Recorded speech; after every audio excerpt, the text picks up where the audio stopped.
Vous écoutez l'épisode 4 du podcast Orange Aventure. Bonjour et bienvenue. Je suis ravi de vous recevoir sur le podcast Orange Aventure. Ici, à chaque épisode, je vous propose des méthodes, des astuces et je vous partage des réflexions pour que vous puissiez organiser et vivre vos aventures, que ce soit en voyage ou proche de chez vous. Bonne écoute.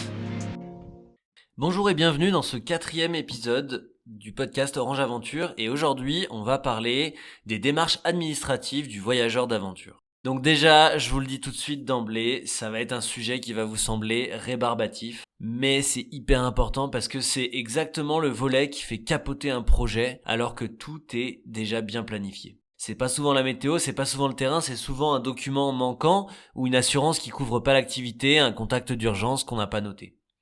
Alors aujourd'hui, je vous amène avec moi, on va parler des démarches administratives avec 5 piliers. On va parler des documents et des visas, des assurances et du rapatriement, on va parler de la gestion des urgences, des permis d'ascension et un petit peu sur le volet légal. Et pour que vous n'oubliez rien et que vous puissiez vous aussi partir sereinement faire vos aventures, en fin d'épisode, je vous donnerai une checklist pour être sûr de rien oublier. Alors pourquoi il faut traiter déjà le volet administratif avant tout le reste ? Le premier réflexe qu'on a, et c'est un réflexe qui est humain, c'est de d'abord s'attaquer aux choses qui sont concrètes. C'est-à-dire souvent l'objectif, la préparation matérielle ou la préparation de la logistique. Alors commencer à réserver les vols, les hôtels, etc. Et on met toujours l'administratif en fin de liste. Le problème donc, c'est que les délais sont incompressibles et vous pouvez rien y faire. Les visas, par exemple, ça peut aller de 4 jours pour les plus rapides à plus d'1 an, par exemple, pour le cas du visa longue durée aux États-Unis. Et le résultat, c'est que si vous êtes à l'arrache et que vous n'avez pas la possibilité d'avoir votre visa ou que vous avez un problème dans votre prépa administrative, vous avez déjà engagé des réservations et des dépenses. Donc tout ça, c'est un peu perdu. La bonne nouvelle, c'est qu'il suffit juste de s'y prendre plus tôt et que c'est complètement maîtrisable. Bon, et avant de commencer, je vous donne une petite astuce administrative, c'est de dupliquer tous vos documents et de les mettre en ligne sur votre cloud, par exemple Apple Cloud ou Google Drive. Pourquoi ? Parce que ça va vous permettre, peu importe où vous êtes, à partir du moment où il y a une connexion internet, vous allez pouvoir avoir une photocopie de vos documents. Allez, on va tout de suite parler du coup des documents et des visas que vous allez avoir besoin. Passeport, visa, j'espère que ça vous parle. Si vous êtes voyageur, en tout cas, ça devrait vous parler. Mais quelle est la différence ? En fait, pour comprendre ce que c'est, le passeport, c'est pour prouver la nationalité et l'identité d'une personne. Alors que le visa, c'est l'autorisation de se rendre dans un pays. Pour les Français, le passeport est obligatoire dès qu'on veut sortir de l'espace Schengen. En gros, c'est l'Union européenne. Alors, vous allez me dire, c'est pas exactement ça, mais pour schématiser et faire simple, c'est l'Union européenne. Les visas, on peut s'en passer dans certains cas, grâce aux accords diplomatiques. Ces accords, ils vont permettre, avec un certain passeport, de se passer de visa pour un certain nombre de jours dans un certain nombre de pays. Par exemple, en France, vous n'avez pas besoin de visa pour aller visiter le Maroc. Donc maintenant qu'on a fait la différence entre le visa et le passeport, on va parler un peu plus précisément du passeport. Il y a 2 règles à savoir pour votre passeport. Il faut que votre passeport soit valable 6 mois après la date du retour et il faut que votre passeport ait des pages vierges disponibles. Pourquoi il doit être valable 6 mois après la date du retour ? Parce qu'en fait, le but, c'est d'absorber les imprévus. En fait, l'administration, elle estime que si jamais sur place vous avez un imprévu, par exemple vous êtes hospitalisé, il faut que vous puissiez être en mesure de re-rentrer dans votre pays malgré cet imprévu. Et pourquoi les pages vierges ? Parce que certains pays tamponnent plusieurs pages et en exigent un minimum pour pouvoir rentrer dans le pays. On va maintenant parler du visa. Déjà, il faut toujours vérifier même si on pense connaître la réponse. Pourquoi ? Parce que les accords entre les pays évoluent et un pays qui ne nécessitait pas de visa il y a 3 ans peut maintenant en demander un. Et où est-ce que je trouve cette information ? La source la plus fiable, c'est le ministère des Affaires étrangères. En France, c'est France Diplomatie. Je vais pas m'orienter vers un blog de voyage, mais plutôt vers ce site-là. Une petite astuce également, il y a le site passeportindex.org qui permet de faire une première vérification. Attention à ne pas prendre pour argent comptant ce qu'ils disent sur ce site-là, mais ça permet d'aller un petit peu plus rapidement dans vos démarches. Et maintenant, si j'ai besoin d'un visa, comment je fais pour prendre mon visa ? Ça, tout va dépendre du pays dans lequel vous souhaitez vous rendre. Certains pays, ça va se passer au consulat. à l'ambassade de ce pays-là en France, ou alors ça peut se passer par des simples demandes en ligne ou arriver sur le territoire. Il n'y a aucune règle, il faut se renseigner sur le site du ministère des Affaires étrangères. C'est là où vous aurez vraiment toutes les informations. Et attention entre les délais réels et les délais théoriques, parce qu'en période de forte demande, on peut facilement faire x2 à x3 par rapport aux délais réels qui vous sont proposés sur le site. Donc ça, c'est autre chose à anticiper. Mais bon, le passeport et le visa ne sont pas les seules choses que vous devez avoir avant de partir. On va parler maintenant de l'assurance, et l'assurance voyage et l'assurance rapatriement. Alors déjà, on va parler de l'erreur que tout le monde fait, c'est de penser que être assuré, c'est égal à être couvert pour ce que vous allez faire. Il faut comprendre que l'assureur, il vous couvre pour un certain risque. En gros, plus il y a de risques, plus vous allez payer cher. Et ce qui se passe, c'est que dans vos contrats, vous êtes couvert que pour une certaine classe de risque. Par exemple, si on prend la plupart des contrats d'assurance voyage, vous n'êtes pas couvert pour les activités à risque, vous n'êtes pas couvert pour l'alpinisme au-dessus de 3000 mètres d'altitude, vous n'êtes pas couvert pour le parapente si c'est pas encadré par un professionnel, etc., etc. Ça coûterait trop cher aux assureurs. Donc comment faire pour savoir si votre contrat vous couvre pour les activités que vous allez faire? Eh bien, il faut pas juste regarder le résumé commercial, mais il faut lire en détail le contrat d'assurance. Et croyez-moi, ça, c'est pas toujours drôle. Bon d'accord, et ensuite, il va falloir que vous vérifiez certains points dans votre assurance, dans votre contrat d'assurance. Déjà, vous devez vérifier le plafond de prise en charge. Pourquoi ? Parce que certaines assurances vont vous proposer une prise en charge jusqu'à un certain plafond, exemple 30 000 €, mais ces 30 000 € peuvent ne pas être suffisants pour l'évacuation, pour la recherche et le secours ou pour des frais médicaux dans certains pays. Donc faites bien attention à distinguer les frais médicaux, le rapatriement, la recherche et le secours et la responsabilité civile. Ensuite, vérifiez bien, quand on parle du rapatriement médical, ce rapatriement doit s'effectuer vers le pays d'origine, pas vers le pays le plus proche. Si vous vous retrouvez depuis l'Asie centrale à faire un rapatriement, ça peut coûter des dizaines de milliers d'euros. Donc l'assurance, si c'est pas dans votre contrat, va essayer de vous rapatrier vers un pays un petit peu plus clément, un petit peu plus meilleur dans la prise en charge, mais ça sera pas la France, ce sera pas le pays d'origine. Assurez-vous d'avoir un rapatriement vers le pays d'origine. Ensuite, assurez-vous d'avoir une assistance 24/24 avec un numéro d'astreinte international. Et ce numéro-là, notez-le avant de partir parce que c'est pas au moment où vous en avez besoin qu'il faut commencer à le chercher. Et enfin, j'en ai parlé un petit peu avant, mais je le répète, vérifiez que l'activité que vous allez pratiquer est couverte par votre assurance. Souvent, c'est les activités qui sortent et qui ne sont pas couvertes, qui sont ce qu'on appelle dans les critères d'exclusion, il est possible de souscrire à une extension pour pouvoir les inclure dans votre forfait d'assurance. Oui, mais moi, avec ma carte Gold, j'ai une assurance. Alors ça, on l'entend souvent. Et effectivement, certaines cartes bancaires vont proposer des assurances voyage à partir du moment où vous réservez le billet avec la dite carte. Le problème, c'est que ces assurances peuvent être complètes pour des voyages classiques, mais ça va être très limité sur des voyages d'aventure. Les critères d'exclusion sont souvent beaucoup plus larges que dans un contrat spécifique souscrit auprès d'un assureur. Le critère d'activation, on l'a déjà dit, donc c'est souvent lié au paiement du billet pour voyager avec cette dite carte. En gros, ces assurances sont utiles en complémentaire, mais ça ne remplace pas une assurance spécifique. Et à savoir, pendant qu'on parle des assurances, vous pouvez cumuler plusieurs assurances pour exactement les mêmes critères.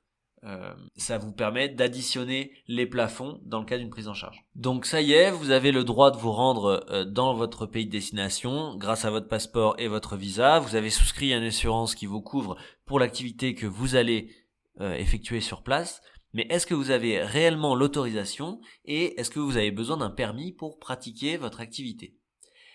Souvent, le permis, c'est la chose qui est oubliée lorsqu'on prépare un voyage d'aventure. Et du coup, on se retrouve bloqué au camp de base, bloqué à la zone d'exclusion, et ça met en cause toute l'aventure.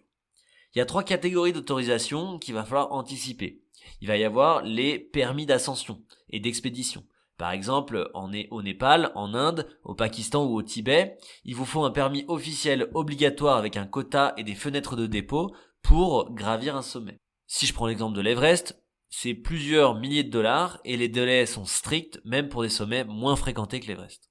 La règle, c'est de vérifier si vous avez besoin d'un permis d'ascension ou d'expédition avant de réserver la logistique et pas après.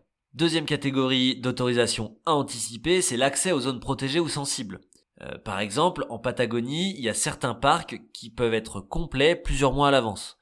Beaucoup plus proche en France, dans le parc des Calanques, le parc national des Calanques, vous avez un quota de visiteurs par jour. Si vous n'avez pas réservé ou vous n'avez pas eu votre autorisation de visite, vous ne pouvez pas rentrer dans le parc. Et enfin, la troisième catégorie d'autorisation à anticiper, c'est les autorisations qui sont liées à l'activité elle-même. Pourquoi ? Parce que le parapente, le base jump et l'alpinisme sont souvent des activités peu communes, peu fréquentes dans les pays où on peut se rendre pour les pratiquer. Il faut parfois faire des déclarations préalables dans certains pays, parfois s'affilier avec la fédération reconnue sur place, ou même dans certains cas avoir une autorisation aéronautique militaire locale. Mais alors comment je fais pour consulter et pour savoir si j'ai le droit ou non de me rendre et de pratiquer ces activités dans ce pays ?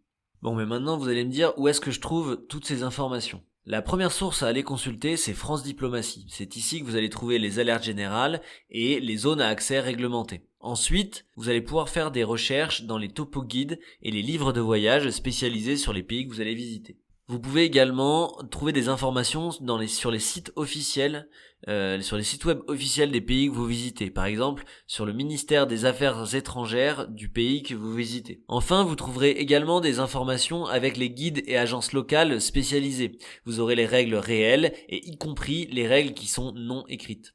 L'avantage, c'est qu'elles peuvent souvent gérer les démarches à votre place.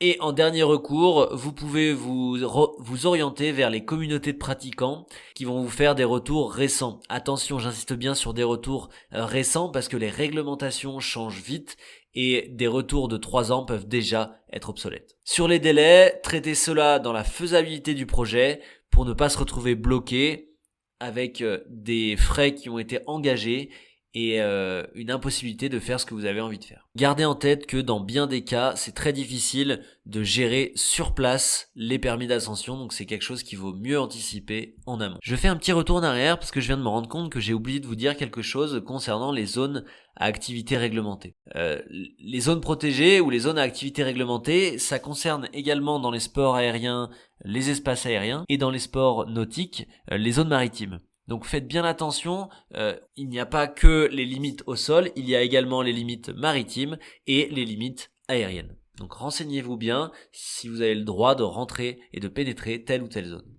Donc ça y est, votre voyage d'aventure est complètement prêt, tout le volet administratif a été traité, mais il vous arrive sur place un imprévu, une urgence à l'étranger. On en a parlé un petit peu dans l'épisode précédent sur la gestion des imprévus. Les décisions importantes, elles ne se prennent pas bien sous stress et ce qui peut être préparé à froid doit l'être. Donc ce que je vous propose, c'est de vous créer un document de bord qui est une fiche synthétique d'une page maximum dans lequel vous allez retrouver votre itinéraire, les dates clés de votre séjour, les contacts d'urgence, vos numéros d'assurance ainsi que les informations médicales. Dans les informations médicales, vous avez le groupe sanguin, allergie et les traitements en cours si c'est pertinent. Ce document, vous l'avez sur vous, il y a une copie qui est laissée chez une personne de référence et vous le mettez à plusieurs endroits. Souvent, j'aime bien l'avoir dans mon sac à dos et une version hors ligne sur mon téléphone. L'idée, c'est que ce document, il ne serve jamais, mais que si il doit être utilisé, il y ait toutes les informations dessus. Sur ce document de bord, dans les contacts d'urgence, vous allez avoir 3 catégories de contacts à préparer. Les contacts personnels. Donc les contacts personnels, ça va être la personne de référence. C'est une personne qui sait où est-ce que vous êtes, qui sait ce que vous faites, qui possède une copie de vos documents, grâce notamment au cloud dont je vous ai parlé en début d'épisode. Et c'est aussi elle que les secours ou l'ambassade vont contacter s'il y a un problème. Donc ça, c'est la personne de référence. Ensuite, vous allez devoir préparer les contacts institutionnels, c'est-à-dire l'ambassade ou le consulat de votre pays sur place. En France, vous allez pouvoir faire l'inscription sur le fil d'Ariane. Ce fil d'Ariane, c'est le registre des Français à l'étranger. C'est gratuit, ça prend 5 minutes et c'est utilisé concrètement lors d'évacuations ou de crises. Ça sert au gouvernement de savoir où se situent tous les ressortissants français à l'étranger. Et enfin, vous allez préparez dans vos contacts les contacts d'assurance. Donc le numéro d'astreinte internationale de l'assistance, votre numéro de contrat. N'hésitez pas à avoir également une version PDF de votre contrat en surlignant les conditions de prise en charge. Comme ça, vous pouvez prouver et attester que votre contrat prend ça en charge. Et dans une zone où il n'y a pas de connexion, il vaut mieux avoir ces documents-là en hors ligne que sur le cloud. Retenez que tout ce que vous pouvez préparer à froid, ce sont des choses qui seront beaucoup plus faciles à gérer à chaud.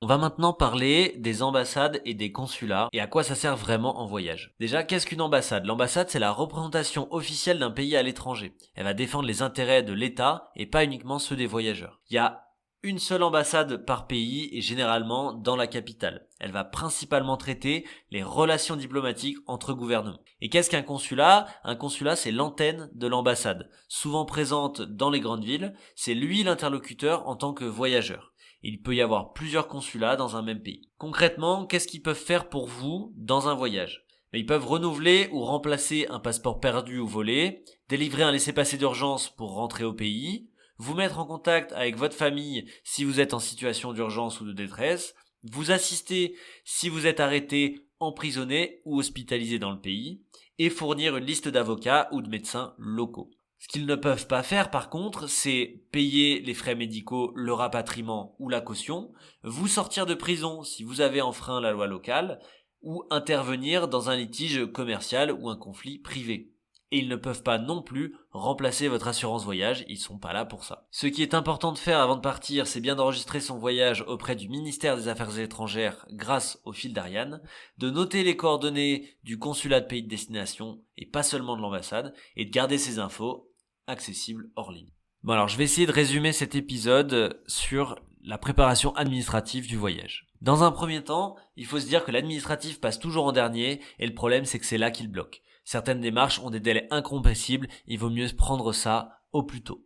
Ensuite, pensez que les documents ont une durée de validité, donc pensez à vérifier la durée de votre passeport, du visa, savoir si vous en avez besoin ou pas, et de consulter les sources officielles pour avoir vos informations. Dans le cas de votre assurance, ce n'est pas parce que vous avez une assurance que vous êtes couvert. Pensez à lire les exclusions, à vérifier que l'activité est incluse et à contrôler le plafond de prise en charge. Enfin, en cas d'urgence, plus vous aurez préparé à froid tout ce qui peut mal se passer, plus ce sera facile de réagir, notamment grâce avec le document de bord. Une page, 3 catégories de contacts et tout ça doit être accessible hors ligne. Enfin, permis et autorisation, c'est souvent l'angle mort fréquent, donc vérifiez avant la logistique encore une fois, si vous avez besoin de permis ou d'autorisation pour l'ascension, pour rentrer dans des zones protégées et pour l'activité que vous allez pratiquer sur place. Je vous l'avais promis en début d'épisode, je vous ai préparé une checklist téléchargeable pour que vous soyez sûr et certain de ne rien oublier dans la préparation administrative de votre aventure.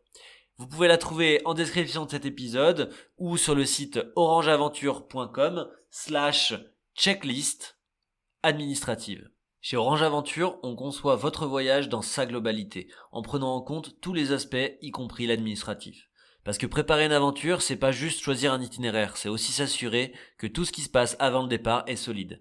Que vous partiez pour la première fois à l'étranger ou que vous prépariez une expédition plus engagée, on est là pour vous accompagner et construire des itinéraires avec vous. Parce qu'un voyage bien préparé, c'est une aventure qui peut vraiment commencer.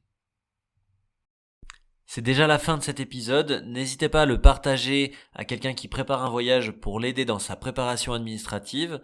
Mettez-moi en commentaire les prochains sujets que vous voulez que je traite lors du podcast Orange Aventure. Et on se voit bientôt pour l'épisode 5 du podcast Orange Aventure. À très vite. On va faire un petit récapitulatif de ce court épisode. On a parlé de gérer l'imprévu en voyage. Ce qu'il faut retenir déjà, c'est que gérer l'imprévu,